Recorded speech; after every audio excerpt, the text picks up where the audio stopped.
The morning sunlight streamed through the windows of the Silver Spoon Cafe as Amara Lynn tied her apron with practiced precision. 3 weeks into her normal life experiment, and she was still getting used to the ache in her feet after an 8-hour shift. The cafe buzzed with its usual morning crowd, students from the nearby university, professionals grabbing coffee before work, and the occasional tourist. "Order up for table 7, called May, the head waitress who had taken Amara under her wing without asking too many questions about why a woman with perfect manicures and a slight accent that screamed private education wanted to wait tables. Amara balanced the tray with practiced care and approached table 7, where a man sat hunched over a tablet, his brow furrowed in concentration. His dark curls fell slightly over his forehead, and a half-empty coffee cup sat forgotten beside his work. "Refill?" Amara asked, placing his breakfast down. When he looked up, his warm brown eyes caught her off guard. "That would be amazing, thank you," he said with a genuine smile that reached those eyes. "I've been here for hours, and you've been incredibly attentive." "It's literally my job," Amara replied with a small laugh, pouring fresh coffee. She noticed intricate designs on his screen. "Are you an artist?" "Graphic designer," he said, turning the tablet slightly so she could see. "Julian Hayes, working on a pitch that could either save my small studio or be the final nail in its coffin." Something about his honesty made Amara pause. In her real world, the world of Lynn Technologies, where she was heiress to a tech empire worth billions, people never admitted struggles. Vulnerability was considered weakness. "It's beautiful work," she said sincerely. Over the next few weeks, Julian became a regular. He always requested Amara's section, left generous tips despite his admitted financial struggles, and gradually shared more about himself. He'd built his design studio from nothing, had a sister he helped put through college, and dreamed of creating work that made a difference. Amara found herself sharing too. Careful half-truths about her love of art, she collected it.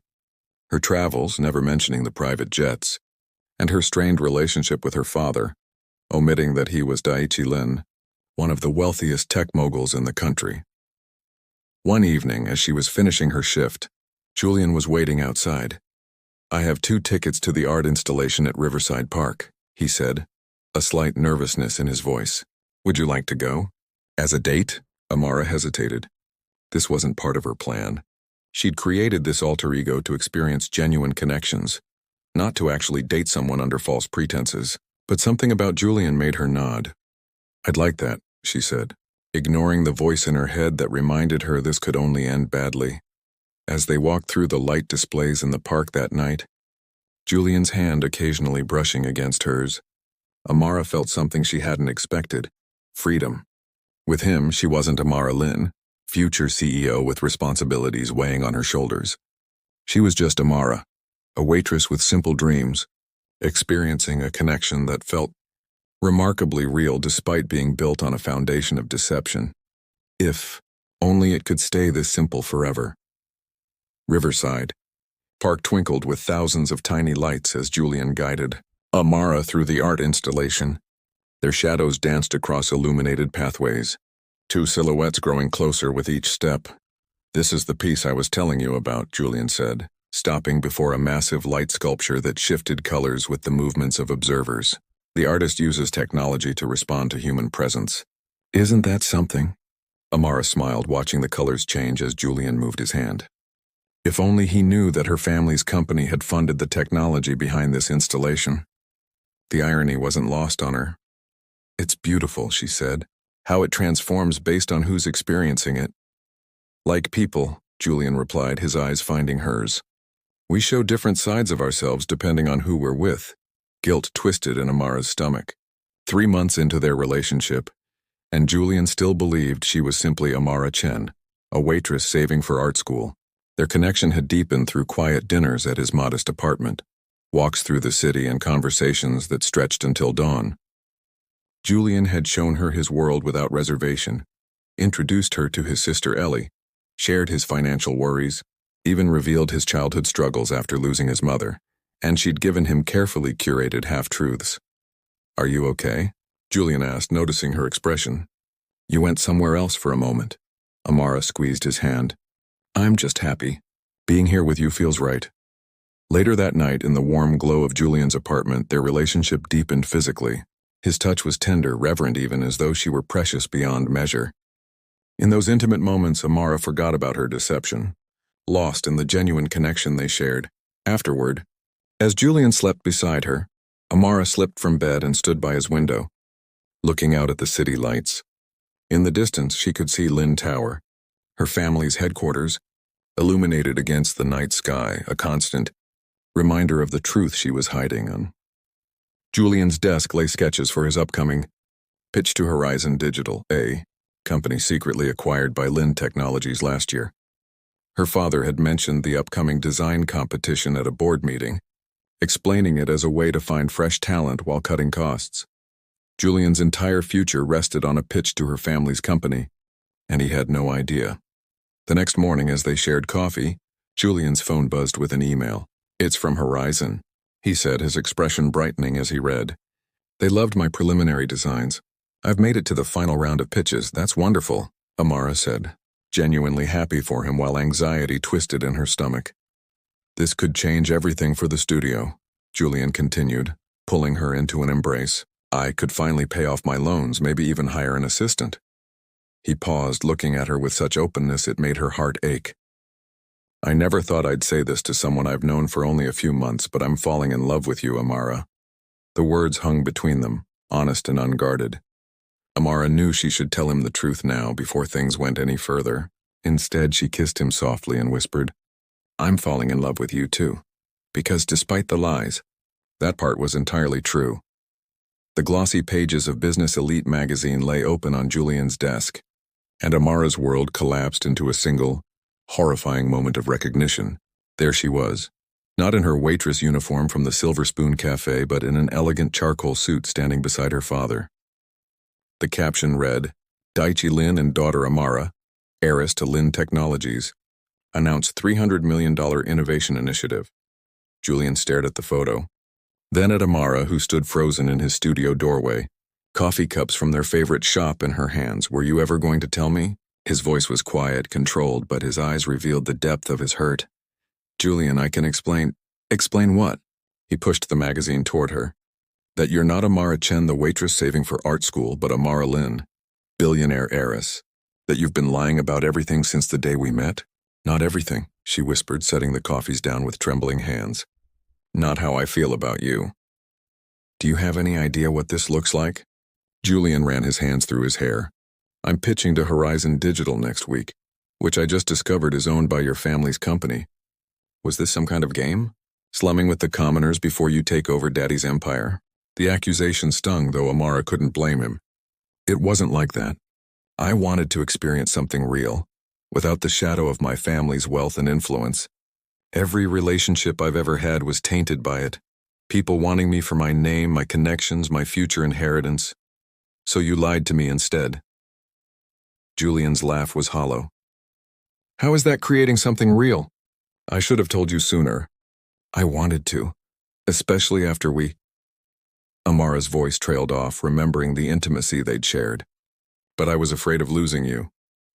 You didn't trust me enough to see past your wealth." "Can you honestly say it wouldn't have changed how you saw me?" she challenged.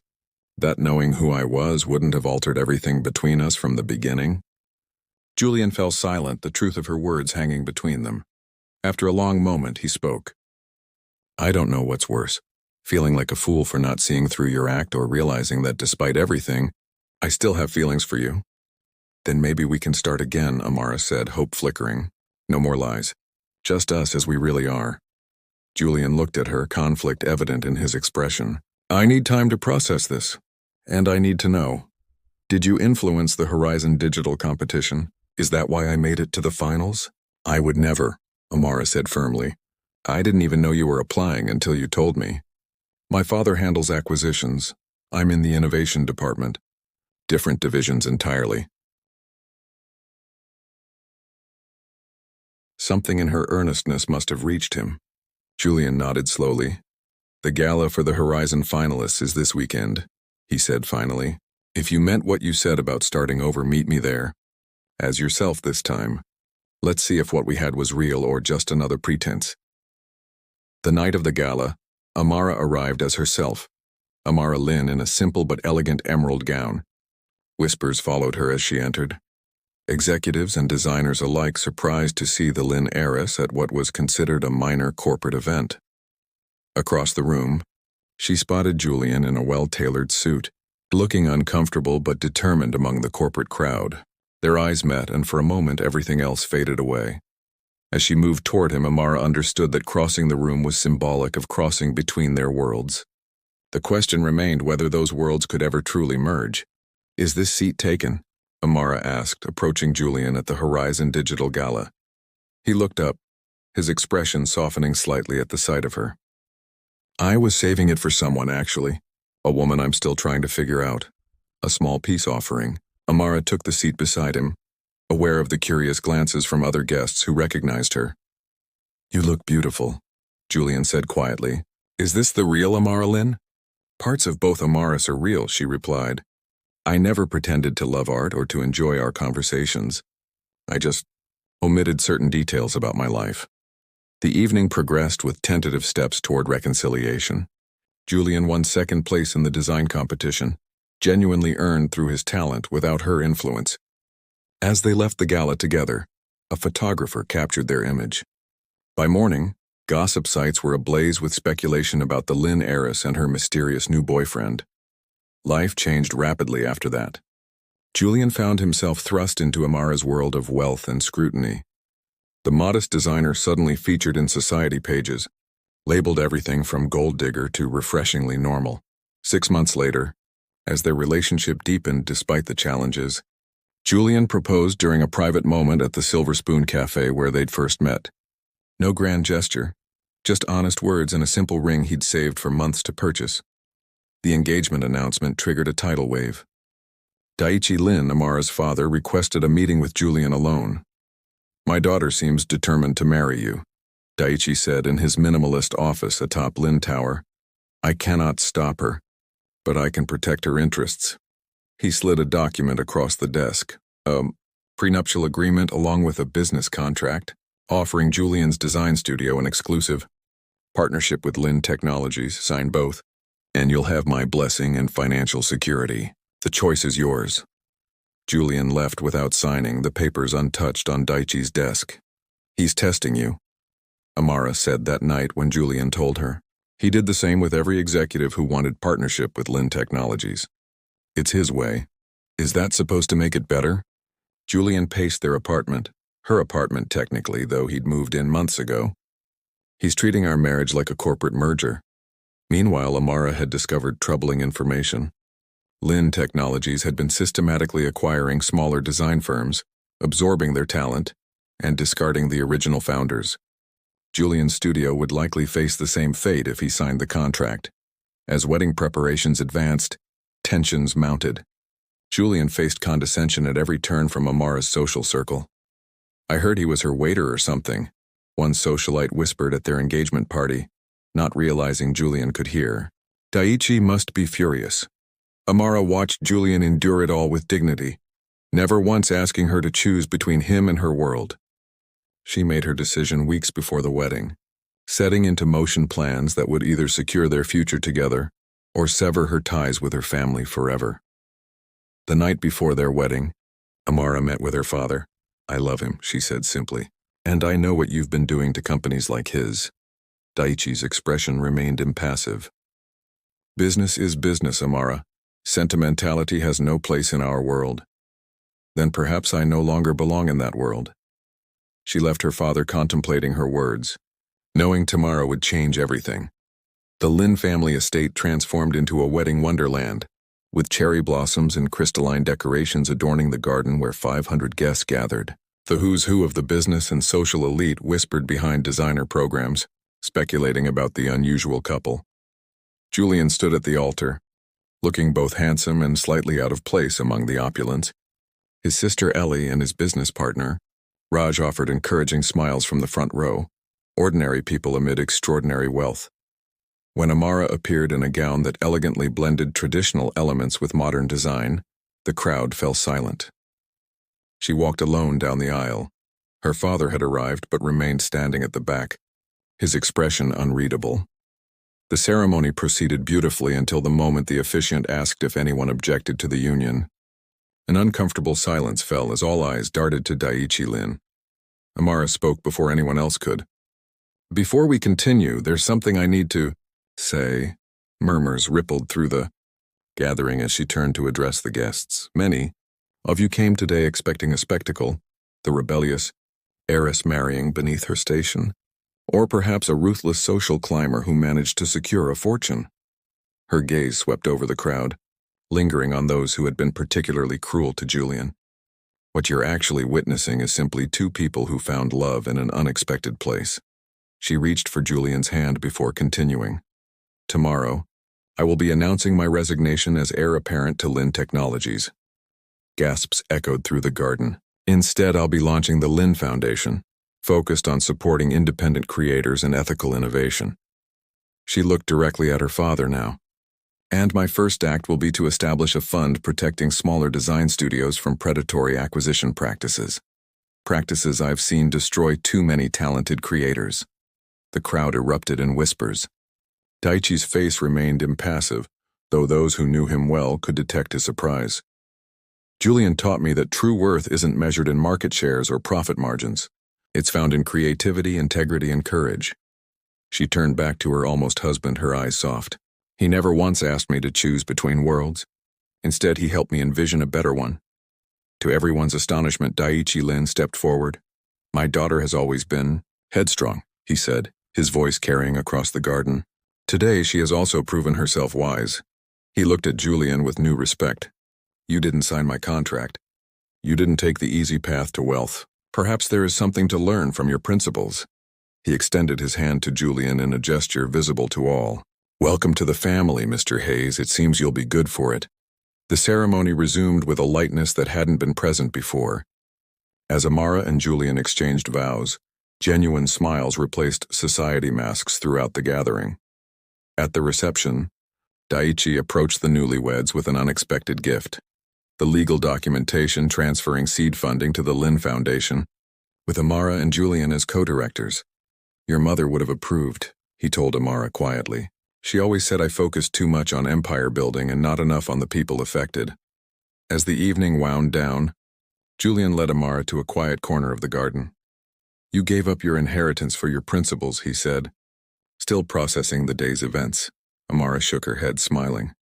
"I traded one inheritance for something better. The money never brought me happiness. Finding you, finding myself through you, that was the real fortune." Under the soft glow of lantern light, they shared a kiss that sealed not just their union, but the beginning of a new chapter for both their worlds. As news of the Lin Foundation spread in the following days, applications flooded in from creative studios seeking support. Julian and Amara worked side by side, building something neither could have imagined when they first met at that small cafe, a bridge between worlds that had seemed impossibly far apart. Their love story, which began with a masquerade, had transformed into something authentic and powerful, proving that sometimes the greatest fortunes are found in the most unexpected disguises.